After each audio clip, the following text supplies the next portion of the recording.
on some breaking news. It seems like the leader of the colored people, Mr. Adams. I call him the leader of the colored people because he seems to be the only leader in the politics of South Africa who prioritizes the cries, the struggles of colored people. I've never seen anyone like him do what he does for colored people. So I'll call him the leader of colored people. This man seems like he has so many files on many people, including high-profile police officers, high-profile police ministers. But I don't know what this man has to say. But I want you to listen to him expose very shocking news about some of the police you knew in the South African scene, what they are up to, what they get down to. But you're gonna listen to him. Listen to this. I will say as much as I can without compromising the cases, because obviously we don't want these people tried by media.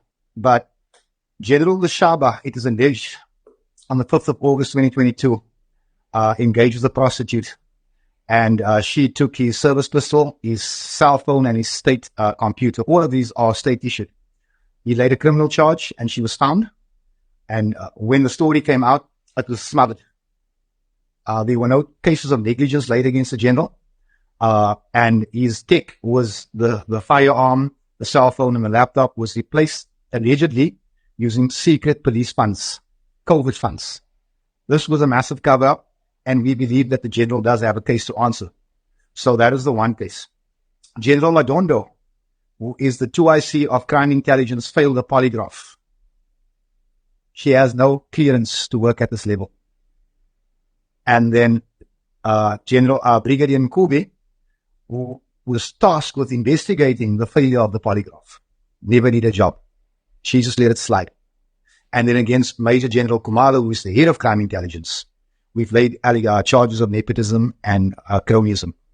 It's a sad state, because I can tell you now, Crime Intelligence is the nerve center, it's the pulse, it's the core of the policing, of the police services. If this unit is compromised, this country's now, we'll never win the war against crime. Remember this, criminality on the level that South Africans are exposed to it and used to it. It can't flourish without help, without assistance from SAPS. It can't, it's impossible. Now, we can't have people who may be as compromised as these allegations before us running the nerve center of SAPS. It doesn't make any sense. Who's protecting them? It must come up. Who's refused to prosecute? Who's refused to investigate? It must come up. Because these are very, very serious allegations. Because in any well-run corporation, all four of these people would have been suspended on full pay until the end of an investigation. Why this has never happened? Somebody needs to tell us. But it gets worse, and you know what? I'll allow you to do that, Becky. Don't let me run your interview. No. Mr. Adams, earlier you spoke to me about a Singapore trip. I don't know if we are going to talk about that on air. I'm happy to talk about it. Last year. No, I'm sorry, this year. Major General Madondo and Major General Leshaba went on the 2-day joust to Singapore. The purpose of the trip was to go to a convention to go and see the latest cyber techniques for fighting crime. My question is, why did 14 people have to go? Why do we take 2 clerks along? When I tell you clerks, I'm talking about constables. I question the 1.5 million rands value for a 2-day trip to Singapore. We bought none of the equipment. As far as I know, none of the 14 people that came back shared any of their experience with SAPS. There's been no skills transfer. Whatever they may have learned on this exhibition, it was never spread amongst the rest of the country. So we are questioning the spend. Was this a buddy trip to Singapore, all expenses paid, all of it 5-star, in an era of cost containment? There are police stations that do not have toilet rolls. Yet we send 14 people, 5-star, to Singapore for 2 whole days. We are asking, where is the value in it to the taxpayer? Because if you came back and said, these cell phones will help us fight crime, therefore we're purchasing 100, I'd say, okay. but there's no value. You didn't buy a pencil.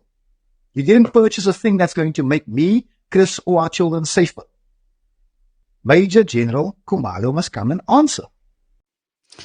Now, Mr. Adams, you had to go to 2 police stations in order to get these charges laid. What happened there? So I went to lay the charges at the Grand Central Police Station in town. I've got very good relations with the brigadier there, with the officers there. But then a source came back to me and told me, "What, the docket has disappeared." I said, "What?" He said, "I'm telling you, I have good information that the docket is not here." So the next morning, I took a plane to Johannesburg to Orlando Police Station, and I laid the charges there, and I waited for my case numbers before I left, because I was not going to run the risk of the docket maybe, possibly, probably disappearing again.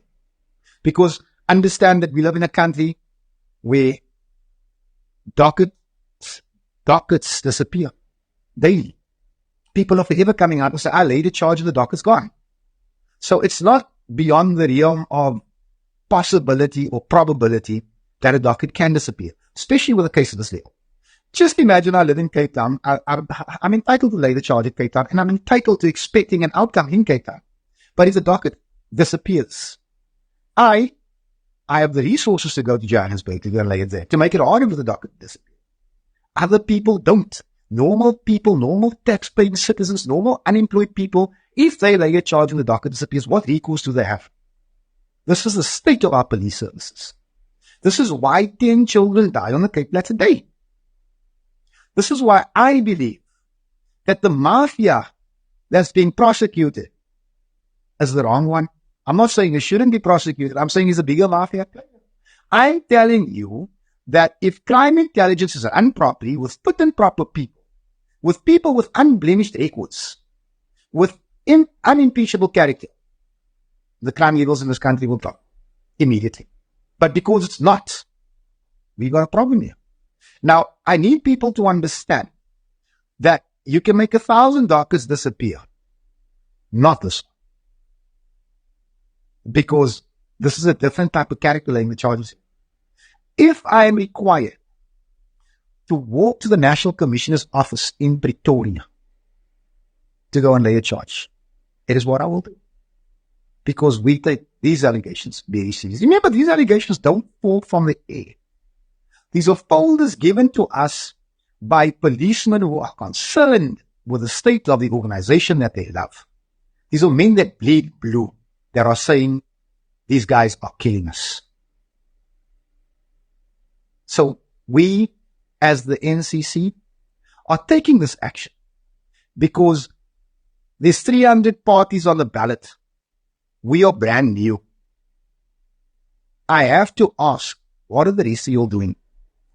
Now, earlier this morning, you sent me a video of an interview you conducted with a former task team member who has been on remand in prison for almost 5 years. Tell us what that is all about, Mr. Adams. The sad thing is that he's not the only one. But I will not mention his name for his safety. But I went to Westville because I was directed to this gentleman by another policeman who cares about the state of SAPS. And I went to Westville Prison in my capacity as a member of parliament, and I was directed to this gentleman by another policeman who cares about the state of SAPS. And I went to Westville Prison in my capacity as a member of parliament, and I asked to see a specific prisoner, and I wanted to see him alone. I said to let me first commend the staff at the Westville Prison for doing a very professional job under very trying circumstances, especially the Deputy Commissioner of KZN.